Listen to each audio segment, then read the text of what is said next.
Hi friends, welcome back to my channel. ఇవాళ quotation ఏంటంటే అండి, ఒక యంత్రం చెడిపోవడం మొదలైందంటే దాని నుండి అనవసరపు శబ్దాలు వస్తాయి.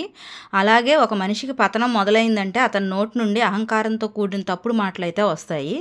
సో గర్వం కానీ అహంకారం కానీ మనల్ని మించకుండా అయితే చూసుకోవాలండి. కొద్దిగా కలిసి వచ్చిందని చెప్పి లేకపోతే మనం కష్టపడితేనే వచ్చిందన్న గర్వం ఉండకూడదు. ప్రౌడ్నెస్ వేరు, అహంకారం వేరండి. గర్వం అంటే సెల్ఫ్ కాన్ఫిడెన్స్గా ఉండొచ్చు కానీ గర్వంగా అయితే ఉండకూడదు. సో చిన్న వేరియేషన్ తెలుసుకుంటే గనక మనం లైఫ్లో అనేది మన ఎక్కడి నుంచి వచ్చామో మన రూట్స్ని అయితే మర్చిపోకూడదు. సో ఇదైతే నాది థర్స్డే బ్లాగ్ అండి. ఇక్కడ నేను మార్నింగ్ ఇడ్లీలోకి సాంబార్ అయితే ఫస్ట్ ప్రిపరేషన్ చేసేసాను. హౌస్ క్లీనింగ్ లై చేసేసుకుని పొయ్యి మీద సాంబార్ మరుగుతున్నప్పుడే ఇంక బట్టలు అయితే జాడిచ్చేసుకున్నాను. కొద్దిగా తేలిగ్గా ఉంటుంది ఇట్లా జాడించడం వల్ల. ఎవరికైనా వీలైతే కనుక మిషన్లో వాష్ చేసుకున్నా కానీ ఇట్లా జాడించుకోవడానికైతే ట్రై చేయండి, చాలా మంచి ఎక్సర్సైజు. తర్వాత ఇల్లు అయితే క్లీన్ చేసేసుకున్నానండి. పొయ్యి మీద సాంబార్ మరుగుతుంది కదా, సరే ఇంటే క్లీన్ చేసి సాంబార్ పెట్టుకోవడానికైతే టైం చాలదని ఇవాళైతే కొంచెం ఫస్ట్ సాంబార్ పెట్టేసి తర్వాత క్లీనింగ్లోకి వచ్చానండి. ఈ తర్వాత ఇంక నేను క్లీనింగ్ అయ్యాక ఫ్రెష్ అయిపోయి వచ్చేసాను. అక్కడ సాంబార్ ఫినిష్ అయిపోయేసరికి పొయ్యి మీద ఇడ్లీ పెట్టేసుకుని చట్నీ అయితే చేసేసుకున్నాను. 1 by 1 అందరు టిఫిన్లకు వచ్చేస్తారు కదా.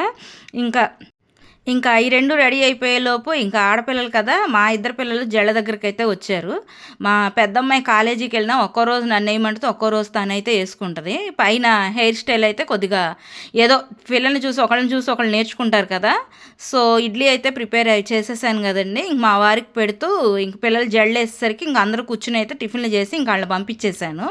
ఇంక మార్నింగ్ సాంబార్ ఉంది కదా, ఇంకా రైస్లోకి అని చెప్పేసి టమాటా పచ్చడి అయితే చేస్తున్నాం. ఇంకా అదొకటే కూర వెరైటీ కదా, పిల్లలకి స్నాక్స్ లేవని చెప్పేసి కార్న్ఫ్లెక్స్ అయితే వేయించాం. మా పెద్దమ్మాయి అయితే చాలా ఇష్టపడుతుంది. కొన్ని ఎక్కువ వేయించితే ఏంటంటే మా మాంగారు వాళ్ళు కూడా షాప్లోకి తీసుకెళ్తారు, అందుకోసం అని చెప్పేసి ఇంట్లోకి షాప్లోకి అని కూడా వేయించేసాం. ఇంకా అక్కడికి అది అయిపోయాక క్యారేజీలు అయితే సర్దేశాను. సాంబార్ చేసింది రైస్లోకి సరిపోతుంది, ఇడ్లీలోకి సరిపోతుంది అని చెప్పి మార్నింగ్ సాంబార్ చేసా కదా, అక్కడికి వంట ప్రిపరేషను క్యారేజీలు అయితే అయిపోయినాయి. ఇంక నేను కొద్దిగా లంచ్ చేసేసి రిలాక్స్ అయ్యి ఈవినింగ్ బట్టలు అయితే తీసేసా. పొద్దున ఆరింది అయితే షూట్ చేయలేదు కానీ తీస్తున్నాను. ఈ బట్టలు అనేవి మాకు పెందలాడే ఆరిపోతాయండి. ఈ వర్షాలు అన్ఈక్వల్గా వస్తున్నాయి కదా, ఒక్కో రోజు బాగా ఎండ వస్తుంది, ఒక్కో రోజు కొద్దిగా ముసురుగా ఉంటుంది కదా, అందుకోసం అని చెప్పి కొన్ని అయితే ఆరుతున్నాయి, కొన్ని అయితే ఆరట్లేదు. సో నేనైతే దోశ అనమాట ప్రిపరేషను. థర్స్డే కదా, నేనైతే ఈవినింగే తినేస్తాను. ఇంక నైట్ టిఫిన్ నా లంచే ఉండదు, ఒక పూటే తింటా. ఆల్మోస్ట్ నా భోజనం 6 కల్లా అయిపోతుంది. ఇంక ఇదిగోండి మా చిన్నమ్మాయి అయితే చెప్తూనే ఉంటుంది నాకు ఏయో మాటలు అనమాట. తను స్కూల్ నుంచి వచ్చిన విషయాలన్నీ షేర్ చేసుకుంటేనే తనకు హ్యాపీనెస్ అనిపిస్తుంది. ఇంకా నేను దోశలు వేసేసుకుంటూ మా వారు నేనైతే తినేసాం. పిల్లలు అయితే నైట్కి తింటారు. వాళ్ళకి ఈవినింగ్ స్నాక్స్లోకి అయితే పపాయ కట్ చేసి పెట్టా. ఈ ఎలక్ట్రీషియన్ వచ్చారనమాట. ఆయన చెప్తున్నారు వాళ్ళ అమ్మాయి నీట్ అని ఎగ్జామ్ రాసింది ఎంబీబీఎస్ సీట్ కోసమని, తనకు కొంచెం ర్యాంక్ తక్కువ వచ్చిందంట. పిల్లల ఎడ్యుకేషన్లో మార్పుల గురించి అయితే ఆయన చాలా చెప్పారండి. నాకైతే చాలా ఆశ్చర్యం అనిపించింది. మధ్యలో ఎడ్యుకేషన్కి సంబంధించి నేనైతే పట్టించుకోవాలి, మా పిల్లలు చిన్నపిల్లలు కదా, నాకు ఆ థాట్ అవి తెలియలేదు. కానీ ఆయన చెప్తుంటే ఆశ్చర్యం అనిపించింది. మన రోజుల్లో లేవండి దుర్గా గారు అని చెప్పి ఆయన అయితే చెప్తున్నారు. ఈ తర్వాత ఆయన కొద్దిగా రిపేర్లు ఉంటే చేసి వెళ్ళిపోయాక పిల్లలకైతే పపాయ కట్ చేసి పెట్టాను కదా, ఇంకా విటమిన్ ఏ మంచిదని చెప్పి యాక్చువల్గా మా పెద్దమ్మాయి ఫ్రూట్స్ అయితే తిందో కానీ కొద్దిగా ఇష్టంగానే తింది. చెట్టుకు పండింది అనమాట, పక్కన వాళ్ళు తెచ్చిచ్చారు. సో టేస్ట్ బాగుండేసరికి కొంచెం ఇష్టంగా తింది.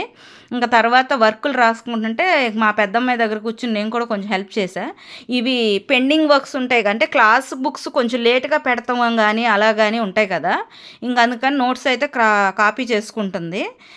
తనకు కూడా ఏవో చిన్న చిన్న డౌట్స్ వస్తే ఇంగ్లీష్ అనమాట సబ్జెక్టు, అందుకోసమని నాకు తెలియని కొన్ని అడుగుతుంటే తను చెప్తుంది. తనకు తెలుసా లేదా అని అయితే నేను కొన్ని అడుగుతున్నా.